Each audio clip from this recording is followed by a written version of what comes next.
welcome to the first annual InTouch Live Gala. So I want to give everybody a round of applause for coming here. And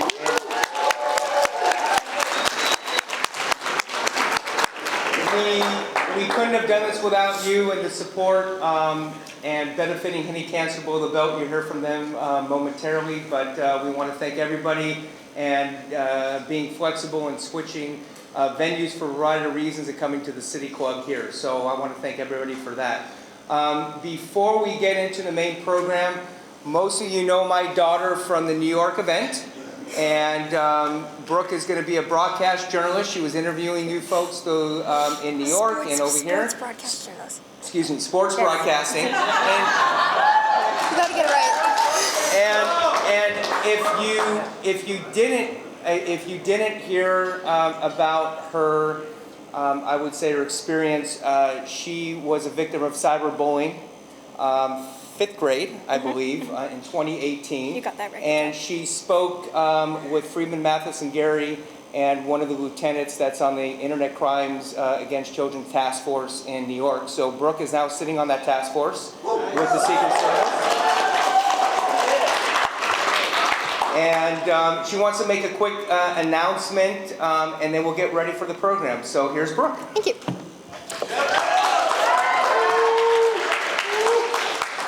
Thank you, Dad. Yeah, so once again, I'm Brooke. I'm Jason's daughter. I did speak in New York about my experience cyberbullying, but before we get to all the talent and amazing people we have to speak, I do want to bring up Troy. Where's Troy? Troy Mexico? Okay, come and stand in front. Yeah. Tomorrow is a very special day. It is my brother's 18th birthday. So what I want to do real quick is, can we all sing happy birthday to Troy? Right? 3, 2, 1. Happy birthday to you. Happy birthday to you. Happy birthday, dear Troy. Happy birthday to you.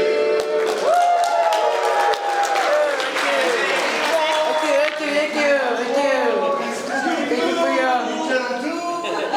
Okay, all right, Mr. Golong. If Mr. Golong, grab your attention for a minute, please.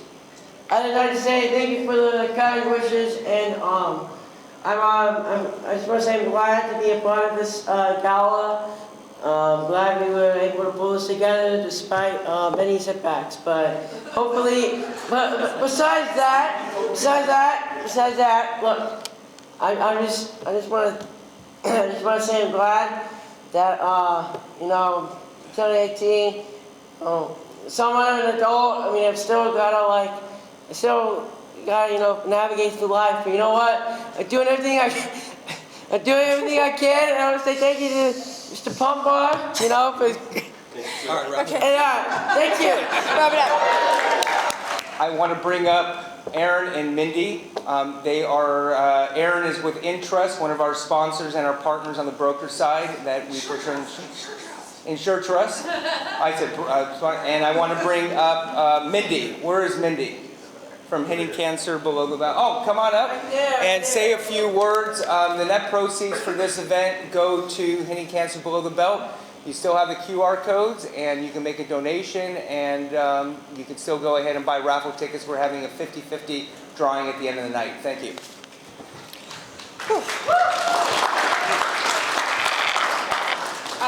So for those of you who don't know me, I'm Erin Burns. I'm with Insure Trust, part of the cyber industry. I want to thank all of you for being here. This is amazing. I want to thank Mariana from Pondurance for suggesting this charity as the first beneficiary of this wonderful gala. I want to thank InTouch Live for having us here. I lost my brother to colorectal cancer 2 years ago. He was 45 years old. He was in perfect health. Otherwise, you wouldn't have known. So it's been hard. But as soon as that happened, I found Mindy and Henny Cancer Below the Belt, who unfortunately also suffered a loss of her husband when he was 43 years old. And this charity is all about awareness and prevention. So my brother will save lives because we're not going to stop talking about it. And everybody needs to get screened. Everybody needs to know the signs. Everybody needs to know that there aren't always signs. So he will save lives. He said in his vows to his husband, I walk in front of you not because I think I'm better than you, I walk in front of you because I want to make the path safe for you. And I think he's making the path safer for all of us. So I really, really appreciate all your support. And this is Mindy, and she's the executive director, and she's amazing.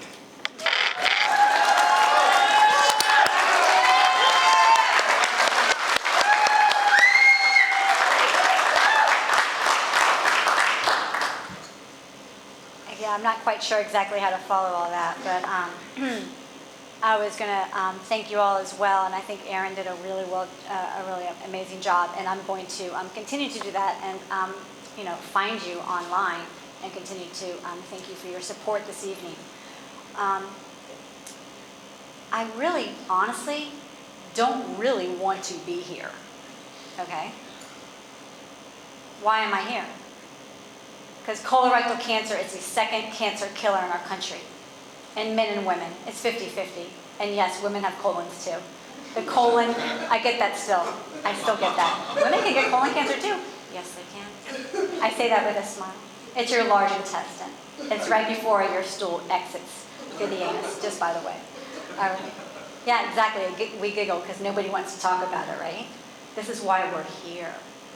And the reason why I'm here is because my first husband died of colorectal cancer at age 43, as Erin said. And I promise not to be up here too long, because this is not about being sad. This is about being real. We were married for 20 years. I was married when I was 22 years old. We were married for 20 years. And 2 beautiful children, 17 and 19 is when he was diagnosed, and then he passed away shortly afterwards. He didn't drink. He didn't smoke. He wasn't overweight. He was a collegiate athlete. Right? So I'm not saying drink more. I'm not saying that. I'm not saying that. However, I am saying that this disease touches everybody. So I left my position as a mental health clinician, and now I run a nonprofit. We're moving into our 11th year. So we've survived 10 years. The first year in 2013, I did a 5K, because I like to run, right? Running's fun. Well, it was back in the day, not so much anymore because I'm older. But I did a 5K, and we had a very small board, and we raised money. We gave all the money away to national organizations. And then the second year, I did the same thing. And then I realized, wait a second, there's needs out there. There's messages that need to get out there that I didn't think that were actually getting out there, quite honestly, after living through the horrific experience. So we created a board, we created a team, and now we fund colorectal cancer screening programs at 12 different medical clinics across Virginia. And our education is global. You gotta love Google Analytics, right? It tells you exactly who comes to your website, which is great, and what they're actually looking at. So I leave you with this, because I'm not gonna stand here and talk anymore. I can tell you a whole lot more about my story if you're actually interested. But I leave you with this. It's about awareness, and honestly, I kind of dislike that word, awareness. But it's not just about awareness of colorectal cancer. It's about awareness of your GI symptoms. It's about awareness of your family history. And it's about awareness of your screening options. What are the barriers to screening? I have no time for this. I don't want to go. I don't want them probing up there. I don't have time for the prep. I'm afraid of the prep. There's screening options out there. If it's a routine screen, you may not need a colonoscopy. And I can talk all day about this stuff. But awareness is much more than just awareness about colorectal cancer. It's about awareness about what your gut is saying to you. Are you eliminating every day? No blood in the stool? We can go on and on about the symptoms. No thin stools, no flat stools, snake-like, firm. This is what we talk about, right? It makes you squirm a little bit. Like, this is a gala. What are we doing talking about this? This is what saves lives. If this is not happening on a regular basis, talk to your doctor. At any age. It could be 18, 16, it could be a child, it could be 10. We are seeing people die of colorectal cancer at age 9 and 10. I know of one in particular at age 18, died of colorectal cancer.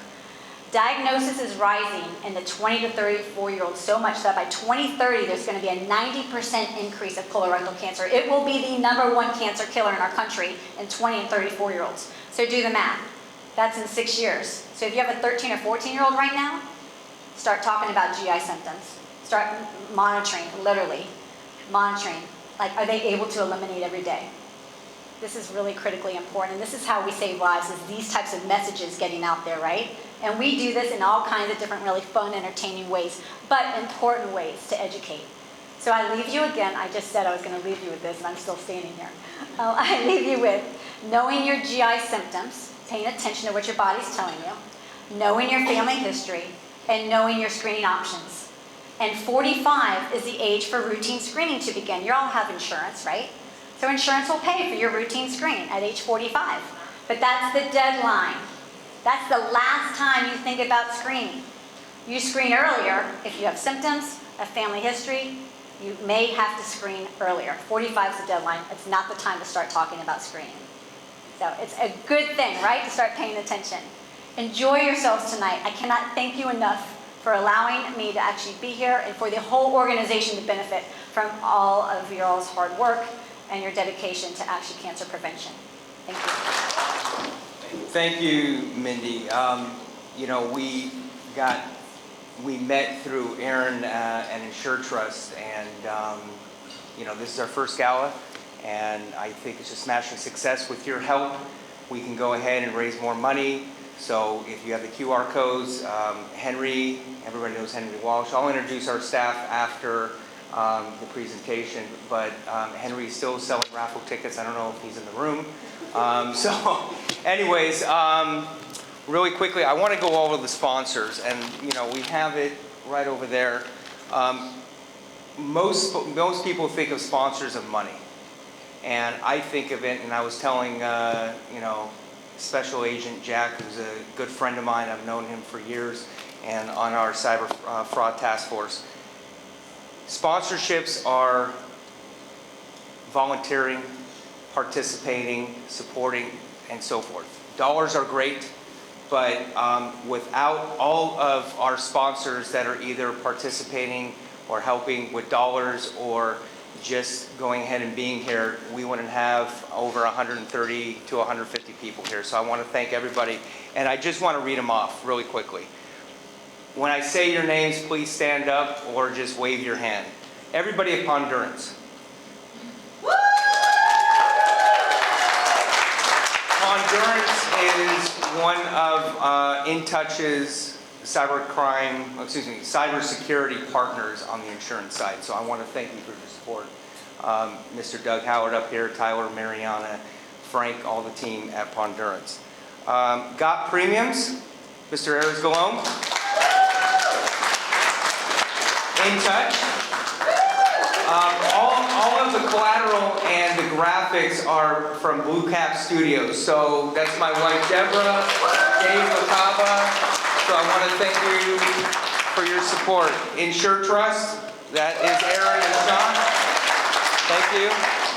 Net Diligence, you hear from Heather in a second. Where is Heather? Right there, so thank you for Net Diligence. Safety and Investigation, where's David? My buddy David. Thank you, David, for your support. McDonald Hopkins, where's Jim? There he is. There he is? Thank you.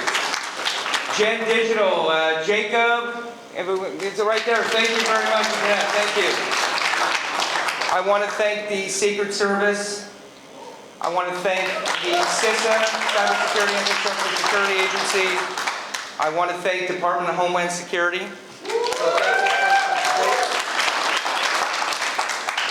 I want to thank TransUnion. Where is TransUnion? No? Nate? Where's Nate? Okay, thank you. Freeman, Mathis, and Gary. Alicia. Where's Alicia? Right there. Right there. Thank you. Arette. Where is Arette? Arete, excuse me. Hey, it's been a long week. Arete. Thank you. Mullen Coughlin. Thank you. Haystack. USC, they are donating a couple basketball games at the Galen Center for those of you that are local. So they should have a good team this year.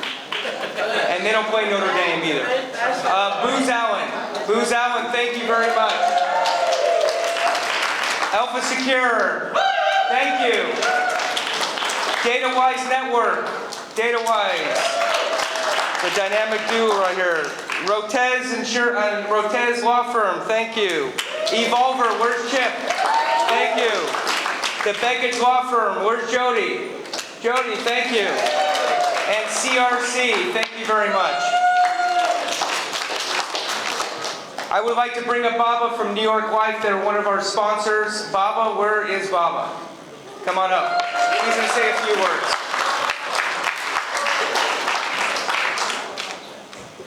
Appreciate it. Hello, everyone. I normally do speeches without a phone, but there was an open bar, so here we are. Baba, everybody's got to leave at 9. Okay, all right. I'll take my time. I'll take my time. Party, but okay, all right. Well, first and foremost, I want to thank you all so much. Aaron and Mindy, my heart goes out to you. Your stories are very impactful and touching, and we're just grateful to be here at New York Life. We care about our clients because they become our friends and family. A little bit about New York Life. We are the largest and oldest mutual financial firm. We focus on everything between basic insurance to investments to planning for college savings expenses, as well as helping business owners plan for benefits as well as pension plans. If that's something that you think that you are interested in, we would love for you to consider us as a resource because ultimately we're here to help the people. That's why we're here, and I want you all to have a great night. Thank you so much. Heather Osborne from Net Diligence, come on up. Net Diligence is a cybersecurity. They do education and conferences. We've partnered with them. They've sponsored us, and this is a beautiful relationship that's going to continue. So thank you.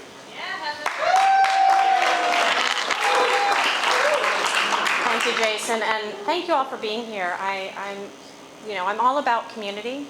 I think that's what I try to achieve at our conferences, and I'm glad that this event could sort of piggyback on to the community that we brought into LA. Mindy, I don't know where you're sitting right now, but thank you for your words. And I think what was so interesting to me about what you're saying is that you talked a lot about noticing and paying attention and being proactive and preparedness. And that is such a good metaphor for so many things in life. It's certainly a good metaphor for the cyber community. And over the past few days, we've been talking about that in many different ways. But it resonated with me. I've had my colonoscopy. It was the best sleep I think I've had since I had children, right? And so I'm very sorry for your loss, but I'm in awe of the work that you're doing. And Aaron, I didn't know Eric, but I know you. And if he was anything like you, he was a very special person. So I appreciate this event. I love coming to events that I don't have to plan, and the group, I think, feels the same. So it was great to have many of you, and if I didn't see you up the road or down the road or wherever we were, I hope to catch up with you tonight. And again, good work, Jason. I know it's hard to put on events, so congratulations on a good one, and we'll look forward to next year. Thank you all for being here. Thank you, Heather. For everybody sitting up in the back, come on up. You're going to want to hear this and get the front row. So anybody that's out in the hallway, we got our main event. So a lot of you know me personally, and you know what we do at InTouch. About 7 years ago, was it, Jack? I think that we met through someone that was mutual, and he spoke at one of our, I think, first InTouch Live events. And from that standpoint, he got me onto the Cyber Fraud Task Force with the Secret Service. And then COVID kind of shut it down a little bit. And here we are in full strength. And not only am I on this task force, I'm on the one in New York, along with Brooke, on cyber fraud and internet crimes against children. And I want to thank all you folks for coming up here. And I want to thank Kyle for going ahead and getting everybody together to do awareness. So we have colon cancer awareness and we have cyber fraud awareness. How many of you, with a show of hands, have gotten a fraud text or email that you've clicked? Come on, everybody has. But everybody's afflicted by this. And one of the things that we do at InTouch Live is we do the philanthropy, we do the business networking, we do the education. And that's why we're here tonight. I would like to introduce my colleague, Special Agent Kyle Kruger with the Secret Service. He's going to help moderate this panel. And this is going to be educational for all of you. And if Jack is quiet, let me know. Kyle, come on up. Great. Thank you. First and foremost, thank you, intouch, for having us here. The idea behind the panel discussion today is to impart some ideas or experience that we've had, so you can all take back and look for certain red flags and everything back when you're looking through emails or text messages or receiving weird phony phone calls.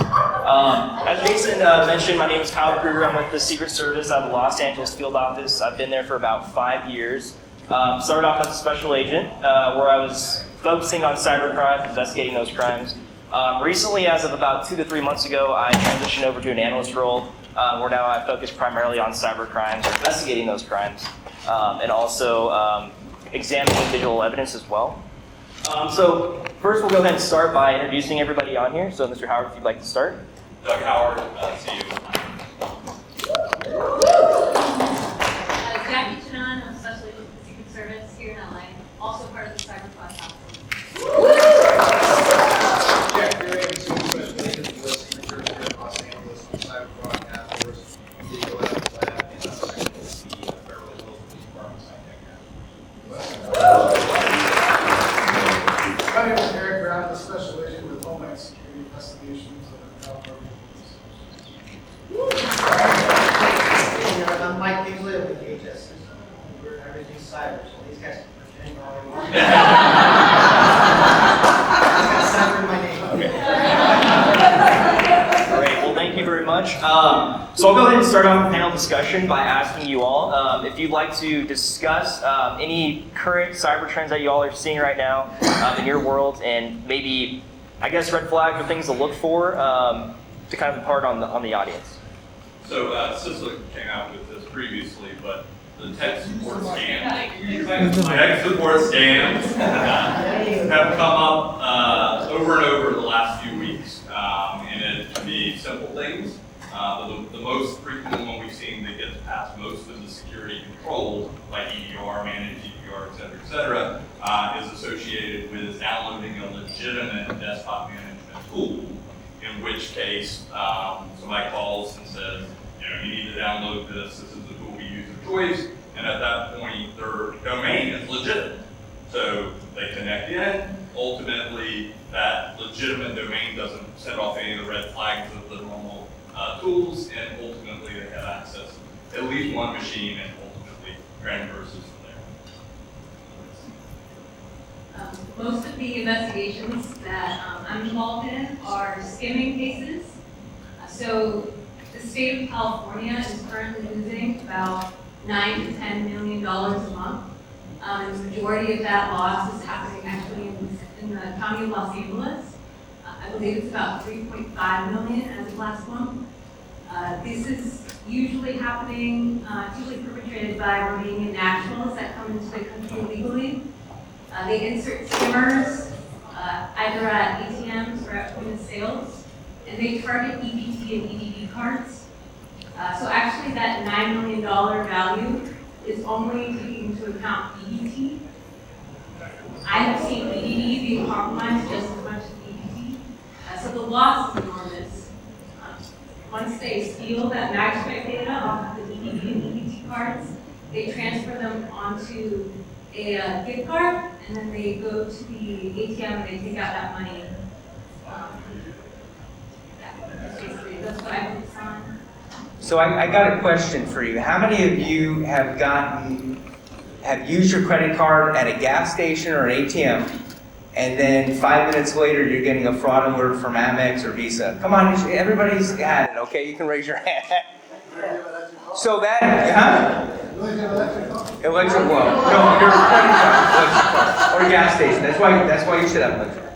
Skimming and shimming, can you explain what that is to everybody? Yeah, so skimming is more common now because it's basically the skimmer is only taking the MagStrike data, which is a lot easier to do, versus a shimmer isn't as common because it's a lot more difficult to program to take the chip cards. So that's why it's a lot less common to get your debit card hacked versus your ED or EBT card. But as far as I know, the Romanians are learning and getting better at programming shimmers. So that's definitely give an example? If you can give an example, that'd be great. An example of The of the Romanians. a lot of people, they don't know about the Romanian syndicates. They might have heard about it in the news, but from a layman's term, skimming and shimming, what does it involve? The ATMs, the cameras, and that type of thing. If you can just walk everybody through that. Okay, so the way that they do it, I think I talked about it a little bit in the beginning. Hopefully you guys can hear me. Yeah. So they first install the skimmer. It's usually, from what I've seen with the suspects, they do it at the ATMs by installing a deep insert skimmer into the slot of the ATM where you put your card. That way the victim will go, they'll put their card in. That skimmer basically just takes the magnetic stripe track data, harvests it for usually I've seen about a period of 3 days is how long they'll keep a skimmer inside an ATM. Then they'll remove, so the victim will go, insert the card, put in the PIN. Another thing they do is that they'll have to install a pinhole camera, which they'll tear off a piece of the ATM, or they'll go and they'll take a picture in front of the ATM, and they'll put the camera and make sure that the pinhole camera looks identical to the ATM, so you won't be able to see it. Only someone with a trained eye will be able to see the little hole in the pinhole camera. So that way, victim goes, puts in their PIN, leaves, and then the suspect 3 days later will come in, they'll grab the pinhole camera data as well as the skimmer, and then they usually use the timestamp of both to match up that card number to the pinhole camera footage, and then they'll write it down. They'll take that data, they'll re-encode just gift cards that have max stripes, and then typically during the first 5 days of each month, which is when those EDP and EBT cards get filled with money, that's when they'll take out and they'll empty that victim card account. Does that make sense? Yeah. How do we as individuals protect ourselves if we use an ATM? What do we look for? The question was, how do you protect yourself if you go to an ATM? Yeah. Don't. Anyways. Go. So, I would say if your card has a PIN, the best thing to do is just because they can't access your card without a PIN, is just protect the PIN pad, would probably be the easiest thing. And just look for it. What are the banks doing to kind of prevent this? Obviously, they all have cameras, like they're monitoring, things like that. Yeah, so I've worked with all the different banks, and I'll say some banks barely get hit versus other banks get hit more. It just depends on what their fraud monitoring is. I'm not going to name banks, but some are better than others. It's a compromise between a bank that has a quick flag alert. A victim might go and just kind of get their PIN and then they'll get locked out. So it's sort of a give and take. And does this apply to the tap payments at all? Because now we're doing away with swiping and searching, so it's a tap in your card. So the tokenization, I don't have that much experience with. I'm sure someone else here has more. We have not seen it. So that the near field communications has not been reached. Same with chip. Yeah. Those are two ways you can get around, or not get around, and say try to prevent or reduce the likelihood of your card use. The other thing I was just going to mention was going inside the banks. A lot of the banks you can use your cards to get inside of the bank, which is an ATM in the lobby of the bank. That's another way to kind of get a little more research. And these Romanians, they learn from each other. It is mostly, I say that. So we arrested 3 people in February, 11 people in March, and then we arrested 2 people last week. Out of all of them, all but one were Romanian nationals. So just to give you an understanding, it really is. And the one that was a Romanian national, I think, so they're all Romanian. And they all learn from each other. It takes a long time for them to understand the technology. So they have the mag stripe down. the chip they're learning, and I think the tap they haven't quite learned yet. So I would say that's probably the safer thing. What are the findings? Where are they finding it? Yeah. They're all from a small area in Romania for the most part. Craiova. How are they back to the student now? We're going to go on to Chip. Where is teaching? Yeah. I believe the hardware, you're gonna laugh, but I believe the hardware is made in China, is that correct? So, one of the, I guess the greatest thing for an investigator looking to go after skimmers is to find the skimmer manufacturers. These are the very few individuals in a region that actually know how to create skimmers. And you're right that most of the, like the hardware that they get imported from Chinese electronics companies, and then they themselves have the code and they program the hardware and put it together. So yeah, you're right. So the one thing is, these are very large, complex, organized crime. These are not just a few individuals running this.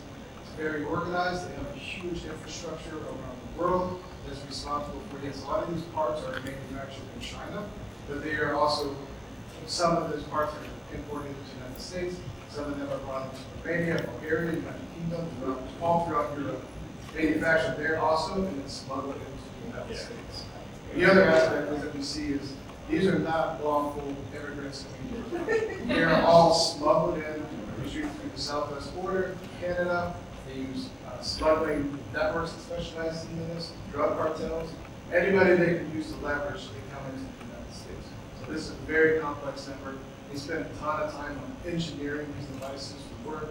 They look at the ATM manufacturing aspects. They get parts for the ATMs to mimic, and they get all this done ahead of time, so where they can set out a skimmer component is ready to go in.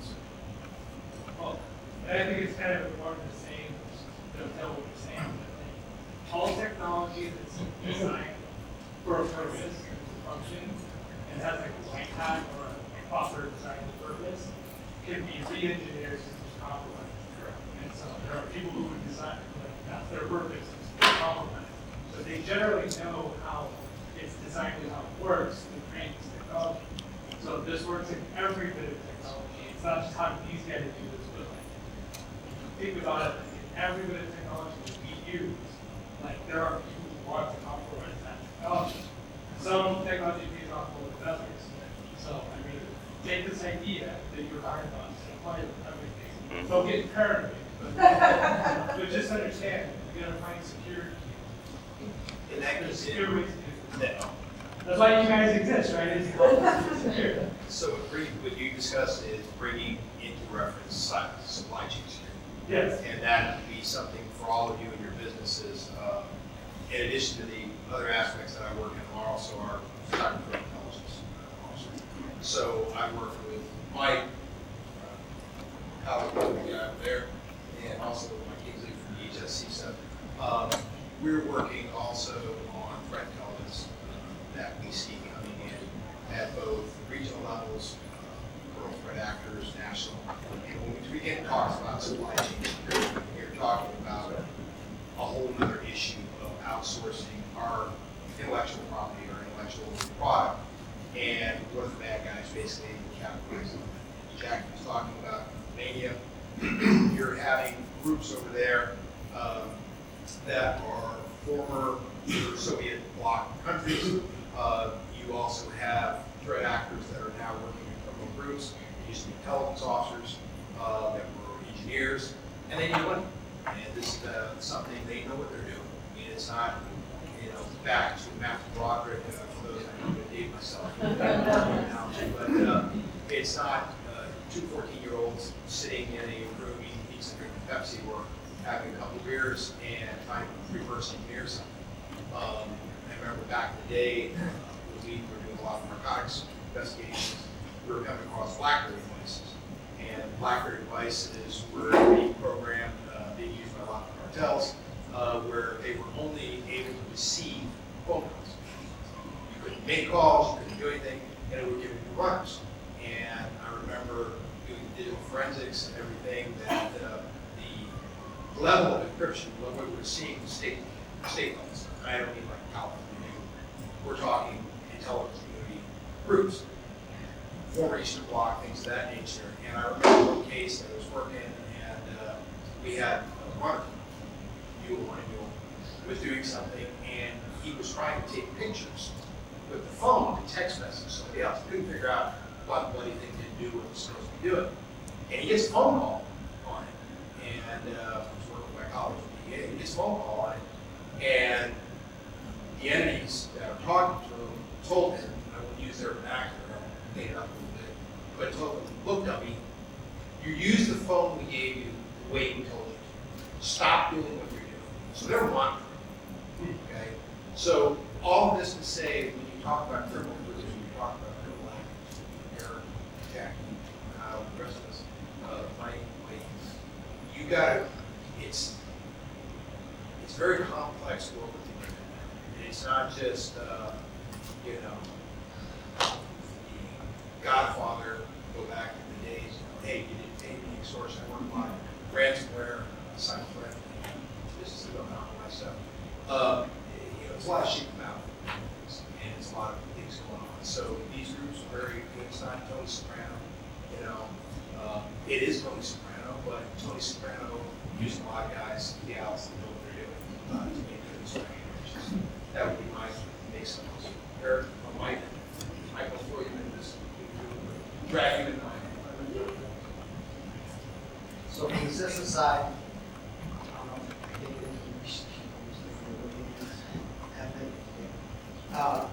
we do concentrate on our system. Can you put the microphone? Oh no! Yes. You. So we deal with the 16 critical infrastructures. We do quite a bit with ransomware and that kind of thing. When I came to Los Angeles about a year and a half ago, it was different coming out here. So since I think I saw stats from the last 10 months, we've done 850 ransomware notifications across the country. I personally have done 122. So LA is a big target-rich society. There are plenty of you who may want to get you. So donate all the money you can tonight. The things I've seen since I've come here have been scary, and I came from CEP, so I've seen some things on board. So I just encourage all of you to protect yourselves, to become cyber prepared. I have more stories to the side of what I'm going to say. And I'll throw one thing on top. How many people do we have here from public sector entities? I know we had USC, so that is, but work from municipalities, state. The reason why I want to say is there used to be in cyber the kind of bifurcation of private sector, public sector. Private sector is going to get hit more than the public sector because that's what it is. With ransomware and the other cases, the types of crimes we're talking about, I would say that statistic, while it can't be quantified, it's really something that is days old. You're all targets. How many of you remember that Gary Larson cartoon, 2 deer in the woods, and you see them, you know, one's got a series of concentric circles on him, and the other deer lurks and it says, "Wow, that's a bummer of a birthmark." It's a target. Public private sector all have targets, and that's because, as I said, that's where the money is. It's the areas. Great. All right. Thank you very much for sharing. Real quick, I wanted to touch on a new trend we're seeing an influx in, at least with the LA field office for Secret Service. It's called pig butchering. Basically, it's built on it's actually evolved from what was called romance scams beforehand. But it's essentially built upon the premise of a social engineering technique called pretexting. So these people, these threat actors will pre-build social media profiles essentially, or an online persona of being somebody that they're not in order to victimize people for money. Pig butchering specifically involved investment scams. So it's usually too good to be true type investment scams, and they'll definitely target a certain group. And they'll even go to the extent of making fake apps or websites to show, oh, this is a real investment opportunity. A lot of the times it's involving cryptocurrency, so it's not the actual, idea of coins, or it could be, but also they're using payment of cryptocurrency to accept that and to victimize these people. So really quick, just want to brush upon, pig butchering, because we are seeing a lot of that in our office right now. But I want to move topics to basically signs or things that they should all look out for in terms of cybercrime. So anything with phishing emails, fake calls, are there any things any type of sign that they can look out for that's kind of like a red flag for them? Oh, if this is a phishing email or something along the lines of fraudulent phone call or text message? Yeah, the only thing I would add, these guys are pretty well versed in general phishing as an organization, fortunately. That said, the one thing we have seen over the last few weeks is a lot of use of QR codes. So we've seen them be able to bypass pretty effectively most of the online vendors, Proofpoints and Microsoft and so forth. So I think you'll see that tightening down as a capability across Defender and some of these other technologies, but we are seeing a lot of that getting through right now as well.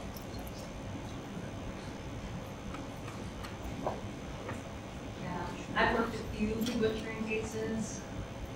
They're mostly victims or they make contact through LinkedIn, even Tinder. Yeah, just maybe, I don't know, I typically not trusting. Someone delete my Tinder and my.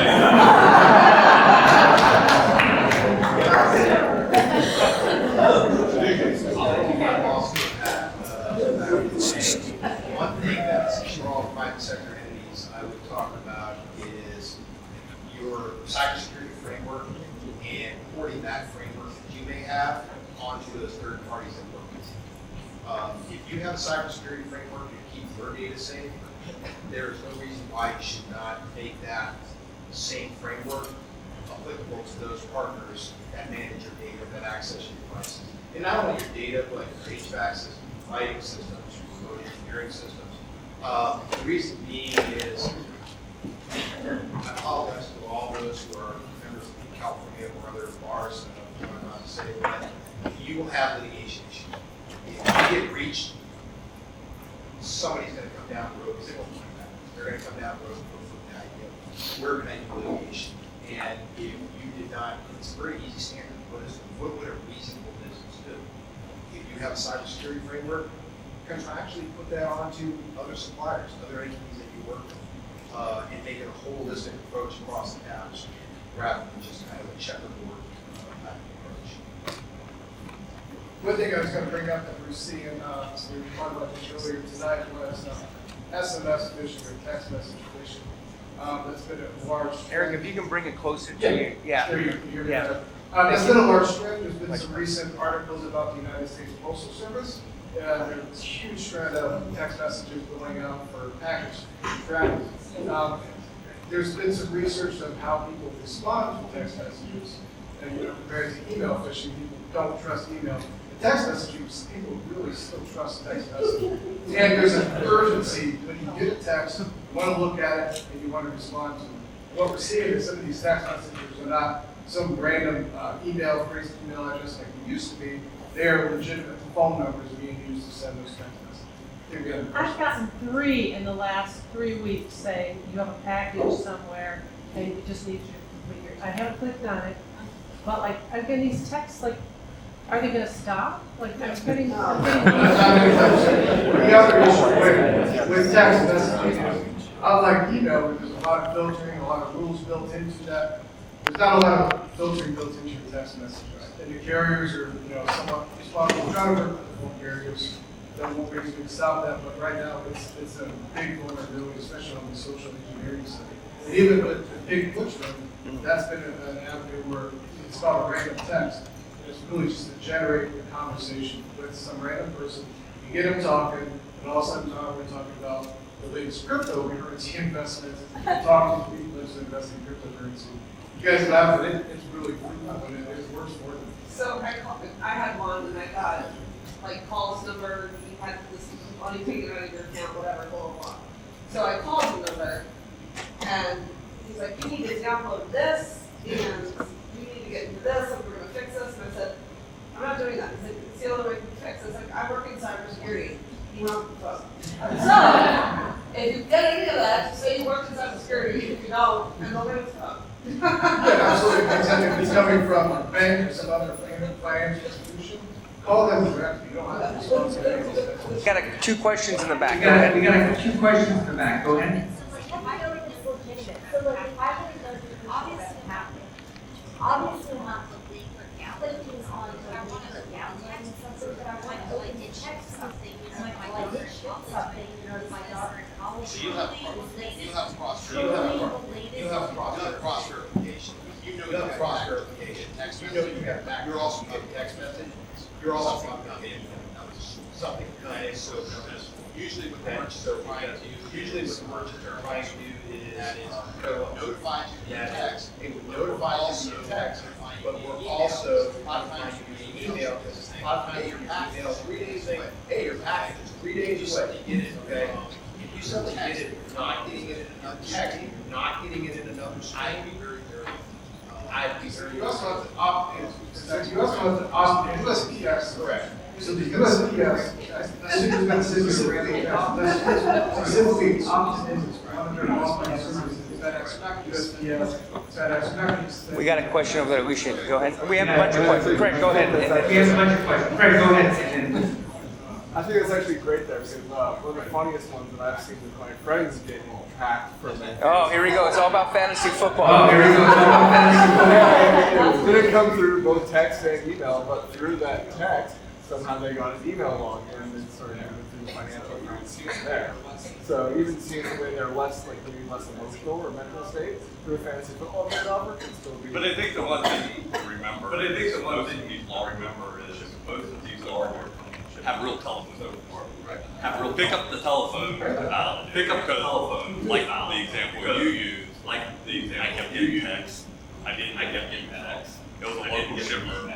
3 days later, it showed up. He's like, 3 days later, I've been calling you for like 3 days. Like I've been calling you for 3 days. We should go ahead. Question. Are you talking about AI? Text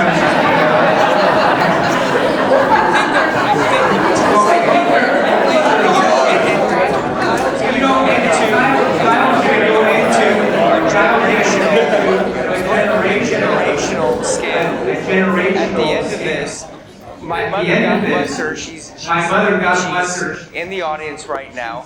I say anything that you get, just call me and don't quit before you do anything. Don't quit.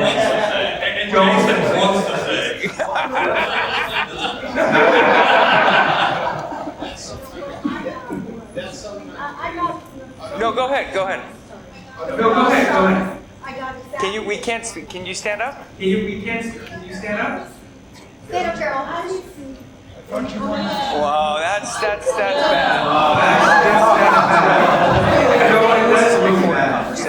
This is a recorded conversation. Thank you, Jack.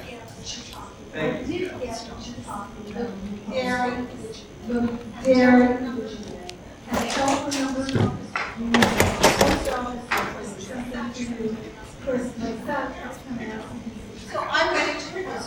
So I'm ready to post office. I get 3 to 4 pieces. I get around 3 to 4 pieces. Get around it. She saw it. But on the other thing, I got a phone call. And it was a young grandma. I said, who is it? Oh, this is Heidi. Well, I don't have a sense of Heidi. There's Troy right there. So I give you a tea up and I said, Grandma, I am this big truck.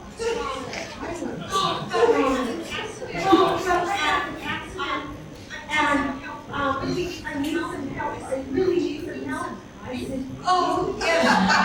Oh, yes. Well, I am ashamed. You are making these phone calls to older younger people, whatever money you can get out of it. You should be ashamed of yourself. You need to stop doing this and be upright and stand.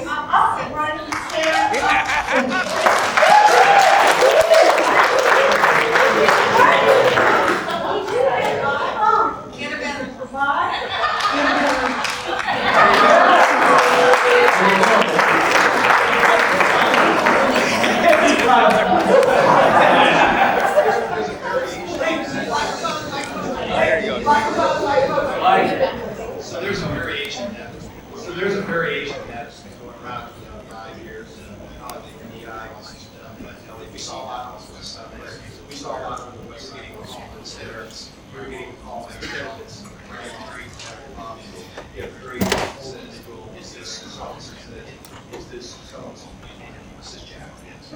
Jack, says you have two daughters. Jack, you have two daughters, they are next to mine. And they are next to yours. Just get down here, just get down. Here in the car, and then they'll just tell you. And then they'll tell you, we just got off the way. Now it is a lot of these are organized crime groups. But again, it is our side social engineering. It's our side social engineering. Fear, it's create trust, fear, trust, process. Right, you process. Who is this? Now you got to problem you've lost, and now you're lost in the initial way. Because you're no longer controlling it, and they're forcing you into something. Again, go back to yours, and sometimes sometimes the SIM card did go down, so that would be another area. Yeah, but I know you're doing it, so what would you express? So if you, my advice, for my colleagues as well, but if you're getting anything from, first of all, the number you're going to be seeing coming up, if it doesn't match something in your, address book, red flag. It goes back to the Jack Webb days, Joe Friday. Joe Friday. Don't do it. I know I'm really dating all myself. Second thing is, though, even if it does come from somebody in your address book, that's just it's weird text again. I would think, from my side of it, that whoever you know, their phone just got compromised. And now what they're trying to do is lure you into it, see if they can compromise you. And do you think that, I'm sorry, go ahead. Where does the conversation go to if somebody responds? I mean, how did it go? Like, what's the, hi, how are you? Hi, I'm good, what is this, and where would that? Well, it depends on, for us, hi, how are you? Oh, you know, kind of like go back to your games. Shall we play a game?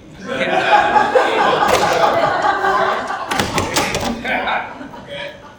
If it was your side of the fence, I would just, or if because what's happening is you're starting to go into that area where you may suddenly go down the slippery slope very quickly, whereas us on our side, it's the slope that's what it gets to. We have the ability to figure out, all right, this is a problem, this is it, what is it doing? For you and your side, now you're talking about compromise. We got it. Real quick is, please report these incidents. Yes. One, on both Android and Apple devices, they do have features to report shopping messages. The other thing is to report that through the Federal Trade Commission, FTC.gov, and also through the Internet Crimes Complaint Center, IC3.gov. We use those databases all the time to match up incidents and grow our investigation. So one thing I'd say real quick around this topic is a lot of times people report these to IC3, FTC, they never hear anything back until we call them a year later. Right. And so just because you submit something, don't be discouraged because you don't hear back. There's millions of these that get submitted, but it could be the real crucial key that we need to link out our case, make it bigger, and then eventually somebody will call you or come back and go and ask you about it. And you should probably also report it if you're in a company, report it to your IT folks, because it could be the first step in a social engineering attack, which would be a precursor to ransomware or help us guys. We have a question right here, and then we'll go around. Go ahead, David. Hi, guys. Question. I know you guys are with the government. I'm going to flip it a little bit on you guys about cybercrime. What is the government doing about the border as far as with the cartel, as far as the law and the Guadalajara cartel? And why is the price of avocado so high? I know the answer. I'll let you guys have it.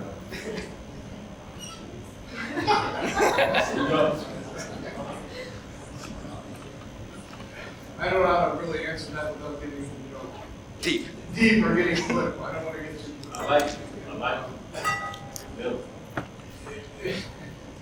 It's tough. Like, we'll go back and talk about the Romanians that they're dealing with. Because that's, again, they're using also the cartels. They're using known smugglers to get through the border.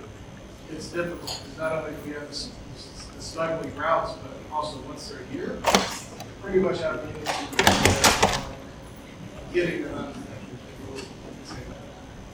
I don't know what else so I can kind of say, do you have anything specific to talk or anything? Well, let you guys know, because they're in the cocaine business, we know that.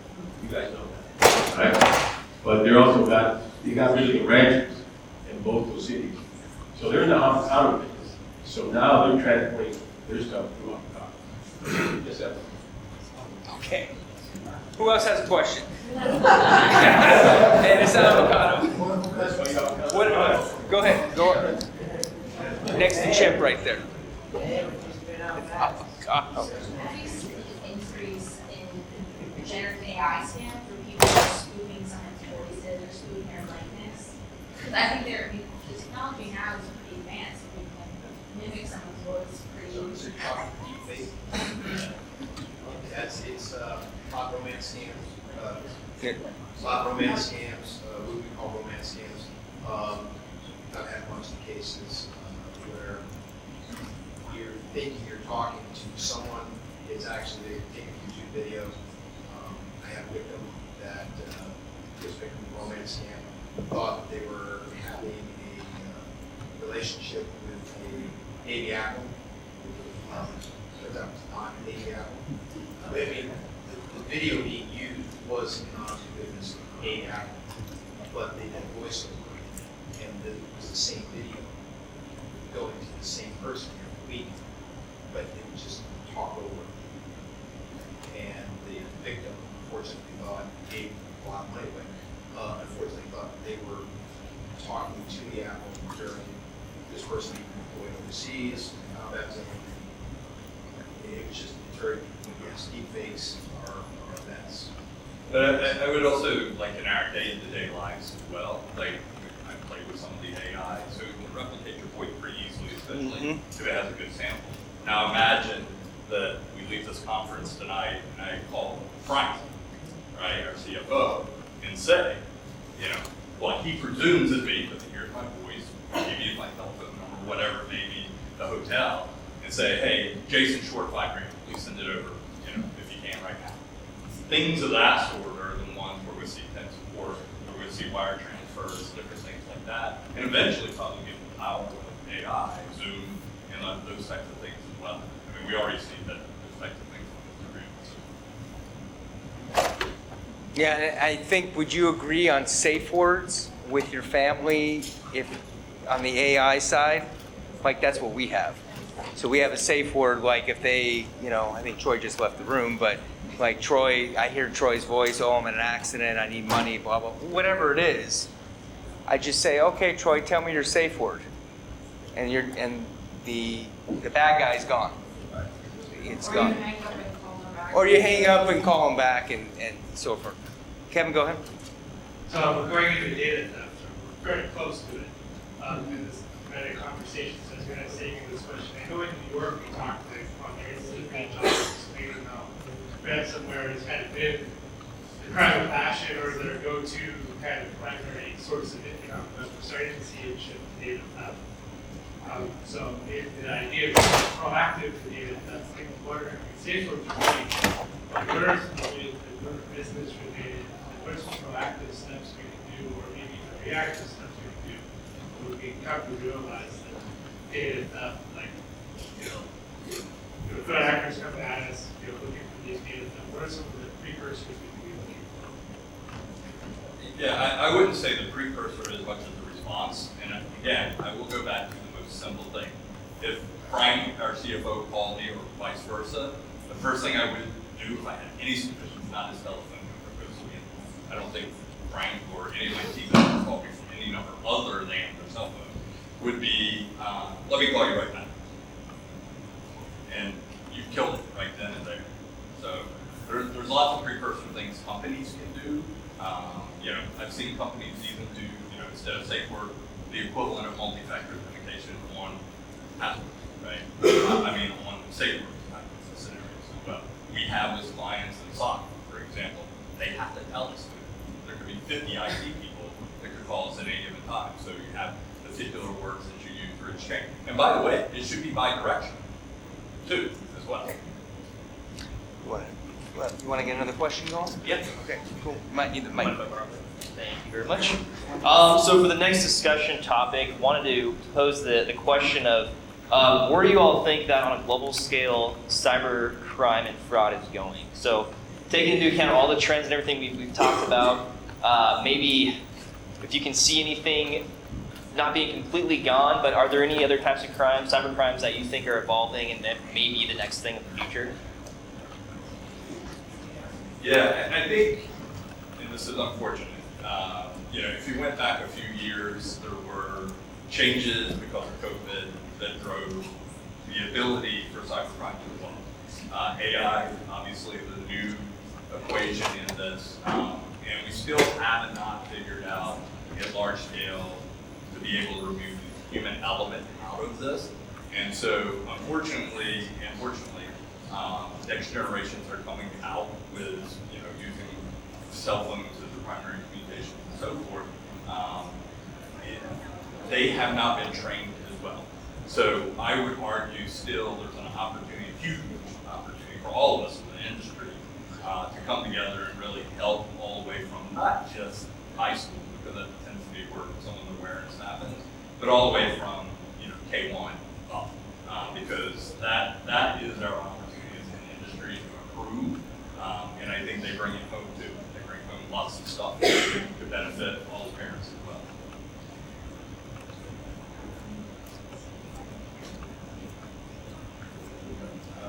Mine would be, I think, where I sit, we're moving toward a lot of smart systems, smart cities, smart grids, vehicles. I think you're going to see attack vectors that are going to start moving into those areas where you're able to hit directly into automated systems, stopping cars, stopping things. It's just the next, because it's something we're using every day, and when we get into that, you can start getting into money factors. So I think also too, there are a lot of security vulnerabilities with emerging technologies that aren't necessarily being addressed or patched. So that would just be my point. So one of my biggest fears is change supply. We can't not secure around it. At the moment. But a big thing for me personally is electric cars and how we're charging them. They've already proven that they can produce malware into your cars. They've done it at Black Hat. They've shown that they can get into those systems. And there's no regulation on it right now. There's no way of us being able to monitor and make sure we can audit those systems properly. The state of California is going to really go to an all-electric state, and we're going to have to figure that out because those hackers are pretty clever. They're out there. The only thing I was going to add was I think third-party vendors have been a huge entry point that we're all dealing with.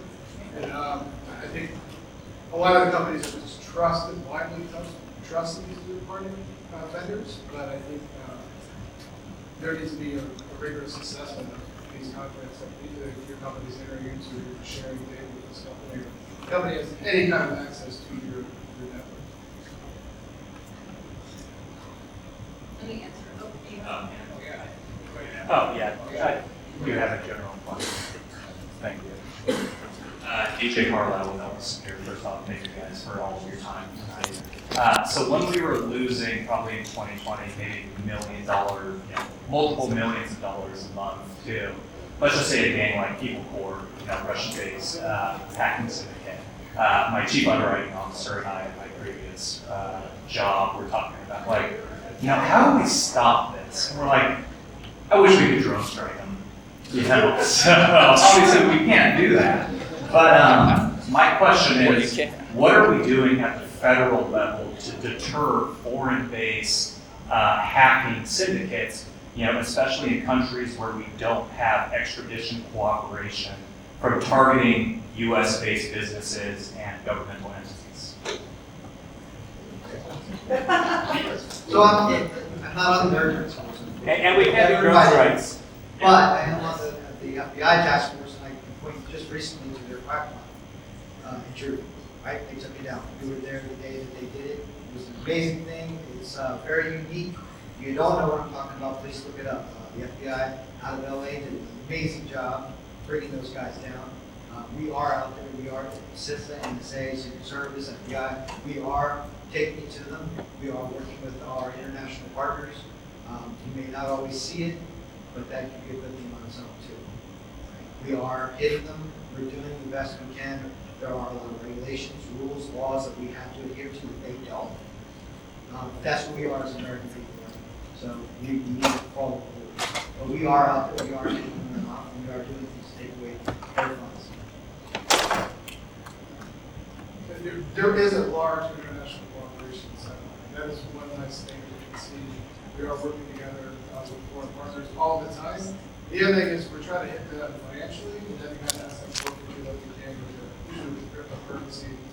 That's the one area that we're trying to leverage to bring some kind of impact to us. We can't bring them here.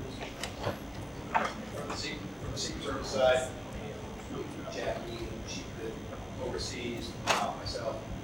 Again, we're in a lot of task force operations overseas, even with countries that are not only where we have MLATs with them, but we also have a lot of partnerships. Our cyber fraud task forces also work within the United States. We have cyber fraud task force operations overseas, HSI, and our other colleagues at FBI. So there's, as we just noted, there's a lot that you don't see that goes on. We're striking hard, but yeah, it's daily. I hate to ask this, because I don't want to sound are we actually From our side? You kill a major organization and it comes up that you kill a major organization and you disorganized organization that can possibly. I mean, are we making maybe the more appropriate question is what can we be doing as the civilian population to help make life easier or help fight with these guys?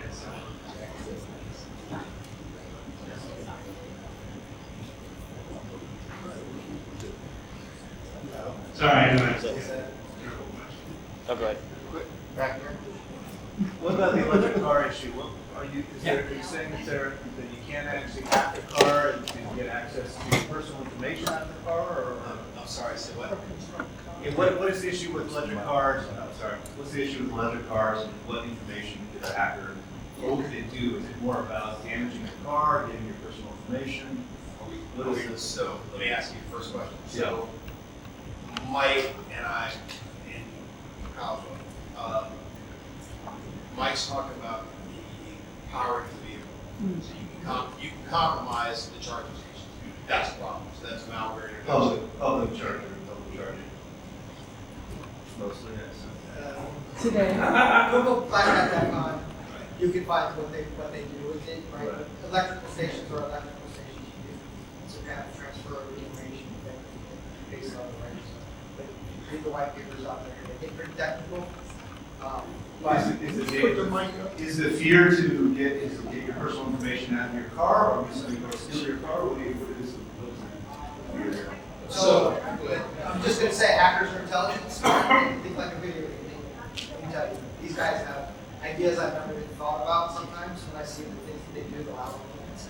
So if they can take over a car and they can introduce some malware into yours, and then we're all driving the car, right? It just circulates down the road, PII information, being able to route cars in different ways, especially if we go to autonomous self-driving. How are we supposed to trust that network, right? And I'm not trying to spread fear here. People are on it. There is going to be an answer. It's just we need to pay attention to something that person for your mind. So this isn't like so much of the current fear of, or you think it is. Is it something in the future, or is it? Can you put encryption on your? My fear is more on a global level than right now. Yes, it's actually Black Identity is doing it, right? So those individuals are doing it currently. So in addition to that, your question also had information that's contained in the vehicle. Sorry, Mike. Your question also had the question of a part of it of data that's in the vehicle that you have. Okay, so that is present. So for instance, right now, task force operations that I'm on, we're seeing things brute forcing into a car, very easy to do. You know, you're just brute forcing into it with the cellular device. You get it in the car, steal everything in the car. If you are talking about the infotainment systems that are in vehicles, that's a gold one, okay? So for instance, no show of hands, because I don't want to put anybody on the spot, but think to yourself, how many of you have gone and traveled, and you go out of town, you get a rental car? Not an electric car, just a rental car. It's got an infotainment system. You get off the plane, your phone's not powered, what's the first thing you do? You try to go ahead and sync the phone to the rental car. When that sync occurs, and this also applies to all your personal vehicles that you're all driving or your corporate vehicles, when you sync that device, everything that's on your phone gets ported to that car. Right, Bluetooth, you're talking about Bluetooth. Well, what the data says, your text message, your contact message, your emails, okay? If your car can talk to you and say, you have a message, okay, guess what? It's stored the content of that message. So, PII information, business emails, business text messages, all right? Now the car has the data. Now what bad guys are now doing is they know where the rental companies and the other car companies are dumping the vehicles when they're no longer needed. Your car, when you turn, if you lease, if you turn that car in, you're not wiping the system before you lease it, that's it. Because that infotainment system can be harvested out of the vehicle, and it's not really that hard. I do data forensics, Kyle does data forensics, vehicle data forensics is a very common thing. The bad guys, as Mike said, from Black Hat and other companies, they know how to harvest this information. So it's just like, how many of you used to have the old copiers in your office? Okay, remember, you think, oh, boy, it's great, it just faxed everything to so-and-so. The copier had all that data. Okay, the vehicle's the same thing. So in the threat vector that you're talking about, you're having multiple problems. So you've got the charging issue, you've got to take over the vehicle remotely. Now you're working on grid issues, you've been working on traffic control systems, so now you're getting into what we do for intelligence, you're getting into possible threat attacks on transit. Okay, and now in addition to that, personal information, you have a threat vector there of what's contained. Yeah, thank you, Jack, for sharing. Before we run out of time, I want to get into recommendations as well and possible mitigations that you all can take with you. I recently gave a presentation on what's called elder fraud, and just as it sounds, it's threat actors targeting a specific group of people. A lot of the times their devices are vulnerable, unfortunately, because they don't actively update things like their operating system, their laptops, their phones. So just to begin, I wanted to send you guys off with the question of what are some recommendations they can take away, both individually and small businesses or even large corporations. But one thing I want to discuss is inconvenience, right? A lot of these things that we can implement to save us seem inconvenient. So that's the unique password that has to be 8 characters or longer and all these things, right? And it's very frustrating to having to reset it every time because you may have forgotten it, trying to add in characters here and there just to meet the standards of that password requirement. But at the end of the day, these things can really save you.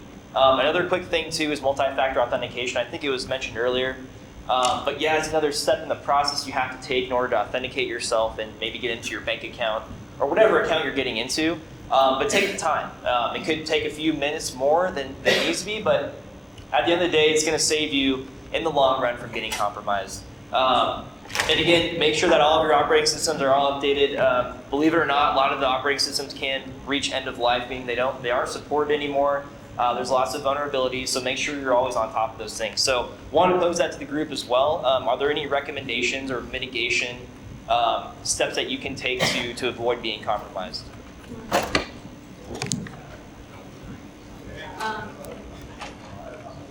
So I have seen obviously a lot of elderly people get compromised, and I know a lot of people here also have seen that. And one of the things, first, I think people should sit down with your grandma, your grandpa, your mom, your father, sit down and tell them, educate them on the things that you've learned. That's definitely something I've done with my older family members. And also be on the lookout for if they're just acting nervous there is a change in behavior. One thing that I've seen, the elderly oftentimes get told that they're interacting with law enforcement and that they're under investigation. I've seen they're under investigation for child pornography. I've seen that they're under investigation for tax evasion. And if they don't understand technology, they take it very seriously, and so they won't ask for help. And so if you see any sort of, your mom is normally very gregarious and she's, being very private and secretive about something, reaching out and asking, and that's definitely, I think, saved a lot of victims that I've spoken to. So I'll go to what you just said. That's not new information that we haven't heard 15 times over, right? But we don't do it. And most of the things that mentioned on a personal level too are things now that are available to the commercial world, but likewise everything we do in our commercial world has been consumerized as well that we can use for free in many cases. So, if we're trying to protect our own families and members and so forth, everything we learn at work and sometimes don't do, we should apply to our family members as well.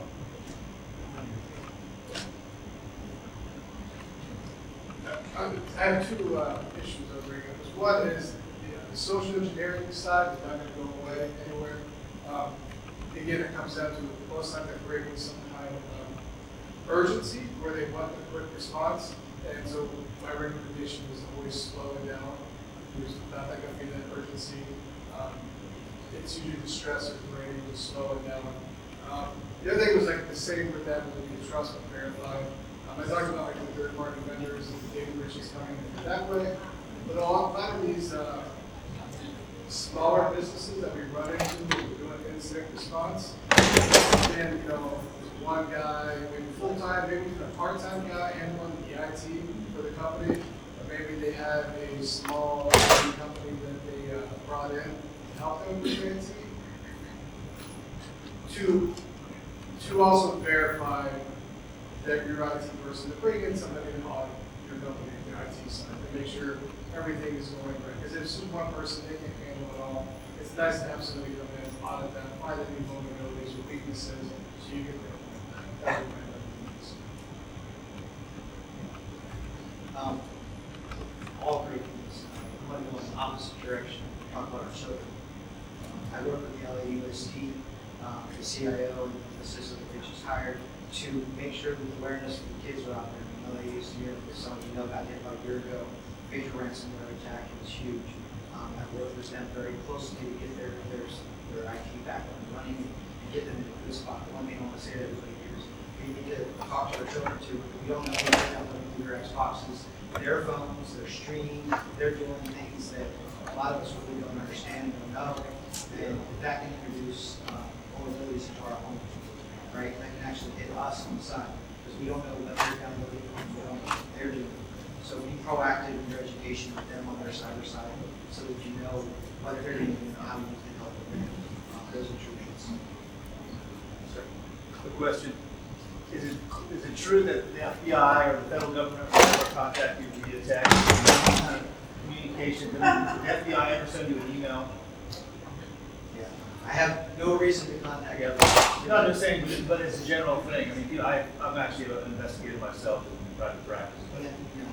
People get really freaked out. Oh, we got this thing from the FBI. I think I did something online. Who knows what they're doing? So if you're talking about emails, yes, I contact people quite often. You do? Yes, companies, not individuals. Not individuals, companies, but I do cold calls all the time because we have third-party analysts and things looking at the dark web. Did an announcement this morning. We noticed something going on in some of these networks. And I don't know who they are. A lot of people in Los Angeles, right? A lot of companies. I've done frequent cold calls, and obviously it's very difficult for companies to verify who I am. But if you list this.gov, if you do get that call, verify. I tell people all the time, do not trust me. Don't trust me. I don't want you to trust me. I don't care. You question me 100 times. I'm going to come from a .gov from my email, so that'll be the first thing you should be able to verify. But again, you can also call CISA directly verify that I'm an employee. You can also look me up on the internet. There's a site that tells me how much I think I need. I'm a federal employee. So you can find things to verify who I am and who I say I am. But the number one thing is, yes, we do cold calls. Because we don't know who everybody's corporate information is. For the law enforcement side, a lot of times if we're doing an investigation, we only may have one piece of evidence or one piece of information. I may have email, I may have a text message, I may have a phone number. So I've done it, Jack has done it, Kyle, Eric.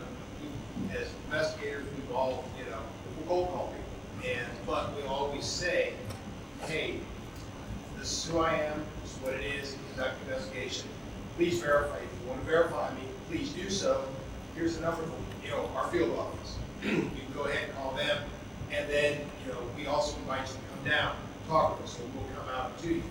I mean, there are ways that we do it, and also too, since we're all task force operators, we're usually partnered with our local counterparts. So if we make a cold call or we make a contact, we'll probably go after that person as well. And wherever they are, or even have a local PD someplace else, go ahead and say, hey, we're contacted by so-and-so from this law enforcement agency, we're the local PD, we're part of that investigation. So there's verification. And a lot of times, what we've been describing here for those elder abuse cases, as Jack said, it's not just, hey, I'm with the FBI, I'm with the Secret Service, I'm with HSI, or I'm with LAPD. It's, hey, your name came up, and then they expound on it. Your identity is being used, or your identification is being used to traffic weapons, narcotics, and it's fear. Okay. When we contact you, we're not going to get into a lot of what's going on because we really, honestly, we don't know where you are in the investigation. You could guy back then, don't know. So we're kind of going at you, as you know, as an investigator. You're kind of also filling out the field as you go along. So so yes, we do cold. Yep. And before I forget, real quick. Go ahead, Jackie. I was just going to add that usually, like if I'll call victims, we won't ask for personal information over the phone. It's usually pretty general. And if I want personal information, that's usually when I'll meet the person so you can see my badge. And real quick, I just want to get this out before we have to end. Oh yeah, go ahead. I just got a quick question. So you mentioned that you guys work with LAUSD with schools and educate them, right? What about other school districts? What about other school districts? I go to Santa Monica, Malibu, High School District. We don't learn anything about cyber or anything. So what can we do to educate our schools? I can go to Santa Monica. I was going to say, call me now.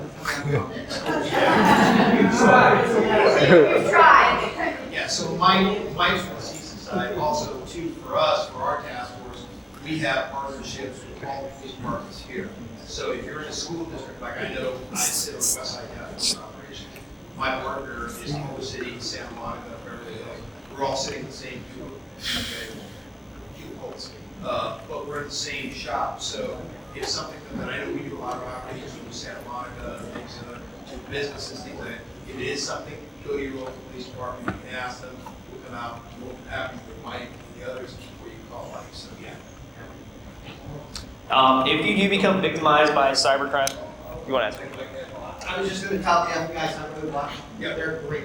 There's a representative back there. You can talk to her. She can hook you into any of that. Cyberwatch is an amazing FBI resource. And speaking of resources, if you become victimized by cybercrime and you want to report it, we all encourage you to report anything like a text message, fraudulent email, whatever it is. There are different resources out there, so you can contact your local police department. A lot of them have very great cyber investigation units. You can also contact and report it through ic3.gov, which was mentioned earlier. That's the FBI's self-reporting internet crime database. And a lot of the state, local, and federal agencies have access to that as well, so we can all help out. And also FCC has a reporting function as well. Anybody else have any recommendations for who to report to? Secret Service, obviously, HSI. So do your research. If you do become a victim, you can report to all of them just to make sure you cover all bases, right? Do you guys have any others that you know of? Sorry, was that a lot? Yeah, so. We're going to email. Okay. Yeah, so Kyle's going to go ahead and send me the information. I have the information. Most of the people in this room know us or know Eric's, and they contact us directly. but it's your clients, it's your communities. So Kyle's gonna send it to me, and then we're gonna go ahead and send it out to everybody on the post-production of this event. So everybody has it. And one example of what we do together is, Kenji, why don't you stand up? Kenji, we do business together, we're clients of each other. Over the summer, one of his clients was a victim of wire fraud. Kenji calls me, I call Jack. Jack goes ahead and calls the field office of Orlando, I think it was, and they went ahead and were able to track down and recoup $910,000. Okay? That's what we do. So, once we give that the information to everybody else, they'll be able to go ahead and call them directly. They can still contact us because we're the liaison, but that's how it works, and they ended up becoming a client of ours. So that's the circle of life. Without Simba and Mufasa, it's a circle of life. It's a circle of life within our ecosystems because everybody's a target and everybody's a victim. So also, too, you may have one with trust among yourselves. You all work with each other, you know each other, your business are related, you know each other for years. You know, you may not, geez, who was that guy or gal that was at the presentation? You don't know. Call Jason, who contact the partners. They're all partnered with us. Yep. So they will get them. We can get you summer that information very quickly, and it's not just going to like our duty desk or our link, whatever. It's personal. Yep. It's exactly. It's call relationship. agents, Kyle, Jackie, myself, Eric, and Mike, for the infrastructure and also Protect. You're getting those calls coming directly to us, and then we'll take it from there. So don't worry about it. We'll tell you, hey, make the contact, talk to you, if you have to file a police report, and we'll walk you through that. Kind of left a little, right a little, we'll get you all in. What do you have to do to make yourself whole? What do you have to do to make yourself? Yeah, and if you do report to multiple agencies or departments, just let us know because we do work together a lot of the times with local, state, and federal agencies. It helps us out a lot from an investigative standpoint. Okay, we have one more question and then we're going to get to the after party. Go ahead, Kevin. All right. They want to get to the after party. So you work for a defense contractor and we integrated with the FBI and the Air Force Office of Special Investigations to do proactive kind of monitoring. Is there anything government-wise?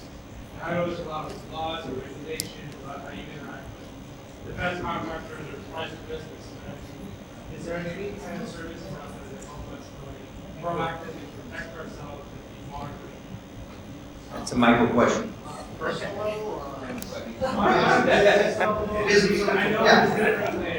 so that's how this system operates. We are monitoring things. We have what's called RBWD, look it up on our system. We are monitoring, we are checking things out.